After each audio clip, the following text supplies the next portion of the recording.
Hey, let's get here, and it's time to talk about Mushoku Tensei. This episode we get to meet Perugius, the racist dragon king. I mean armored dragon king. And what a cliffhanger, like I didn't expect the episode to end this way. We got some nice reveals here, some interesting things. I really like the dynamics there, especially with that question about the man god here. Perugus seems like a very interesting character. There's that mural. We have a lot of things in this episode, and that cliffhanger is like, okay, what's going on here? It feels like that other shoe is about to drop. Like I kept being scared in the first half here. So let's get into this episode and talk about it. Now, all of them, the entire group, goes to meet Perugus, and I do have to say, Ariel gets involved in pretty much everything. She always somehow finds a way to ingrain herself into literally everything. Every opportunity to meet people, to form connection, to do something, to talk to somebody, she somehow is always present there. But I'm curious how she's gonna solve this situation later in the episode. And them at the ruins, we have Almanfi showing up, the guy that attacked them back in season 1 with Ghislaine there, and Eris here. Kind of hope they're gonna have a conversation at some point about that, considering he's gonna show them around the fortress a bit later, and he's kind of like the DoorDash. They keep sending him for deliveries, getting food, ingredients and everything. Hey, it kind of works since he can move so fast, but yeah. Now, apparently, Perugus is super racist against demons. Roxy is not allowed. Like, damn, bro, what did she do? She's so cute, just let her on. She's not gonna do anything. So what if she's a demon? But I guess racism runs deep with Perugus here. Fortunately, she's gonna have to stay behind, and she wants her reward, a hug from Rudy there when he gets back. And all of them get teleported, but I really liked how Rudy was kind of left behind, and it took a bit much to get him. The reflex log, even he was shocked. Am I getting left behind? What's happening here? Everybody kept getting teleported, and he was behind here until he finally got teleported there. Then, goddamn, the fortress looks cool. I love flying fortress, flying islands, flying cities, things like this. I always like them in fantasy, in stories and everything, and this one looks great. Kind of made me feel like Gondor flying in a way, and I love how it looks, the view from it, the castle that they have there, everything looks so damn cool. I always love flying fortress, chaos breaker here. Then we get to meet another one of the servants here. Apparently he has 12 of them. This one is Silvaril of the Void. She's the first servant here, and she kind of scanned them when they were acting kind of like a metal detector in a way, and she kind of probably sensed or figured out they sort of had a connection to the man god, because turns around. I have a question for you. What does the name man god mean to you? And Sylph is the first one saying nothing. Rudy also saying nothing. They don't know anything. These are not the droids you're looking for here. And I really like this one, because I don't think something would have happened, or at least not as much as how Orsted reacted. Maybe they could have had a chance to explain if they said, but I really like them not saying anything. Yes, we know, and things like this, because you don't know who you can tell. And after that experience with Orsted, is like, better safe than sorry, because there's probably not going to be a second time with resurrection and things like this here. I don't even think Nanahoshi could have smoothed this one over if it probably turned into the same thing here. But I'm curious if at some point they're going to have a proper conversation with this. But I really like this moment quite a lot, and I'm curious if she fully believed them, considering she scanned them there, Silvaril here. But after this, we have them in the hall. We see all of the servants there, and Nanahoshi talks to him about her experiments. He just wants the knowledge. He's gonna help her with the summoning magic here, and he goes through each of them. What do they want with this audience? That Nanahoshi said that's their reward for helping her with her experiments, an audience with him, and he's magnanimous enough to grant it. And I really like his aura, his presence. He looks like he's like my type of character, or like this type of character, like Orsted, like Perugius here. And I do hope we get to see more and more of him moving forward there. Then we have Ariel, the first one. She introduces herself, and she's like, no, I don't want anything. I don't want your help with anything. And paraphrasing, come on, let's be honest here. He calls her on her bullshit. Yeah, of course, I know why you're here. We'll talk, but I know why you're here. And she steps back there. And I like the comment from him talking to Rudy, saying teleporting Rudy was taxing, saying if Rudy resisted, even he couldn't teleported him, and just showing how much stronger and how strong actually Rudy is with his mana capacity and everything, even saying that his mana recalls Laplace, like it's similar to Laplace. We have heard that comment before there, and even Isel is telling him don't use it in the fortress here. And I like how Nanahoshi had to step in and vouch for Perugius to tone it down a bit, to treat him a bit more with kindness there. And do hope, I'm curious what his reaction is gonna be, if or when or how Rudy is gonna tell him he met Orsted. I do want a proper open conversation with Perugus. He's loaded as a hero, but hey, you never know. He might not be a hero, or he could be a hero, but he's probably an asshole. But from what I've seen here, he definitely has the presence of a king. He carries himself as this, but I'm really curious to find out more about him there.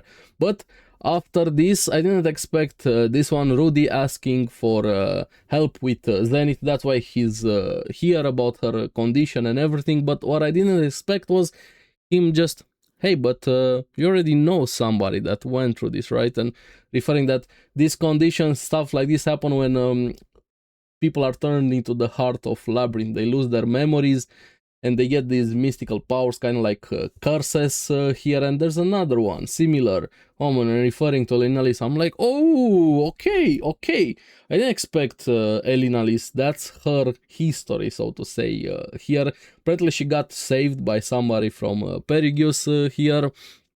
Also, you'll find out her story a bit later. We're gonna get into this. I really liked that Rudy perfectly said, we can talk later, don't worry about it. But in the back of my mind, I'm like, okay, Elenalis, so you knew, you're related to them, you spend time with them, you care about them, but you didn't tell them. I do get it from her perspective a bit later, but I still have half of mind that like, yeah, but you still could have at least talked to him about it. But hey, they're gonna talk now, we're gonna get into that here. At least they have a clue, a line to go by on there.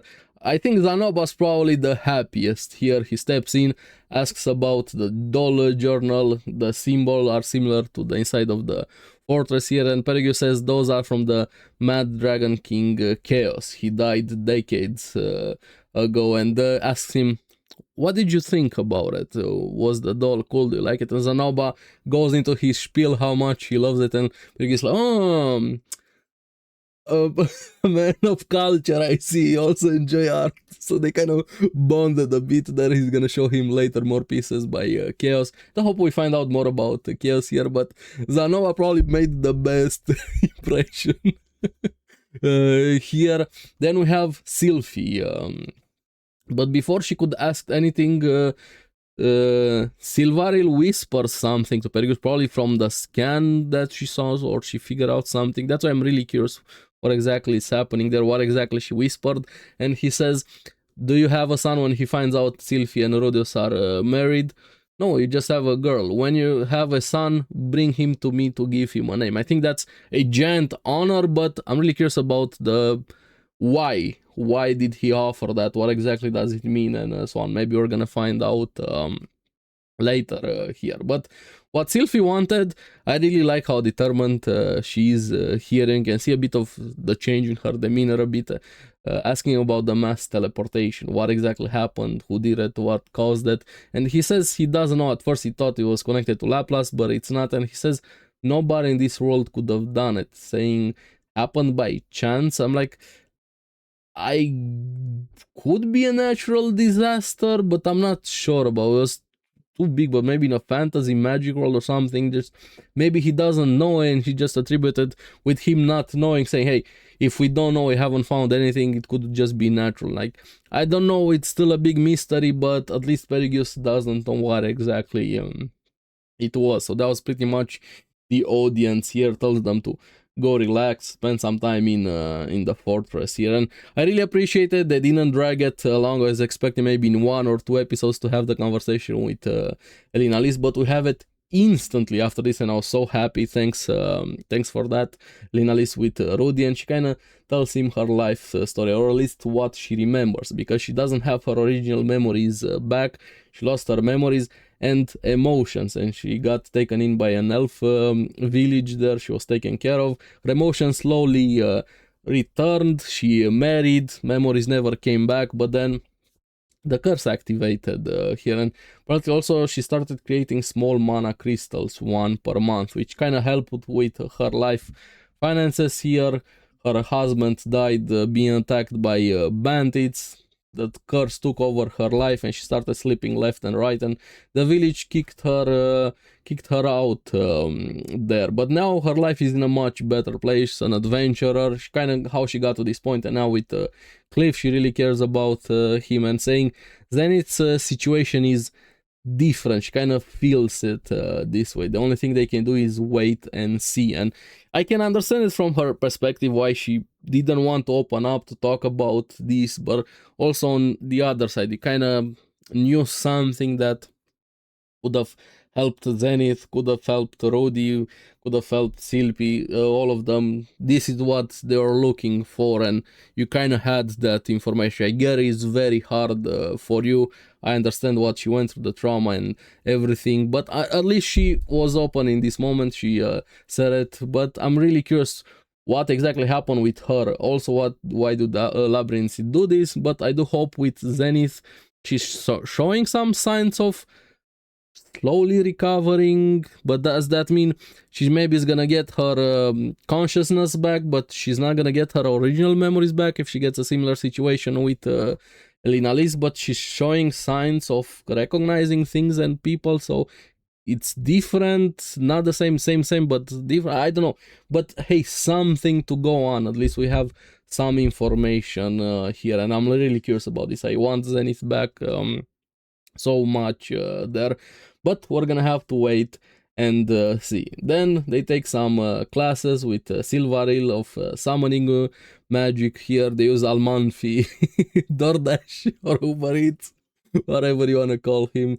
They get some rice, Japanese food, or at least cooked in a Japanese way. There wasn't perfect, wasn't even really that good, but having to eat something that you've been longing for so much just brings in a lot of emotions and a lot of baggage and thoughts and so many things, especially for Nanahoshi. She started getting teared up there, and that meant a lot for both of them, to say the least. But yeah, after this, they go exploring Zanoba and Cliff. They find a tunnel there. Rudy joins, and they're curious, should he go in, should he not? Then Nanahoshi, it's fine, don't worry about it, go in. They go in there and they find this mural. Like, they say they know the story, it's familiar. Do we know it if we're anime only? I'm not gonna go frame by frame analyze that. I just wanna know, was it in the anime? If it wasn't in the anime, maybe we're gonna find out later on, so at least it's a familiar story there.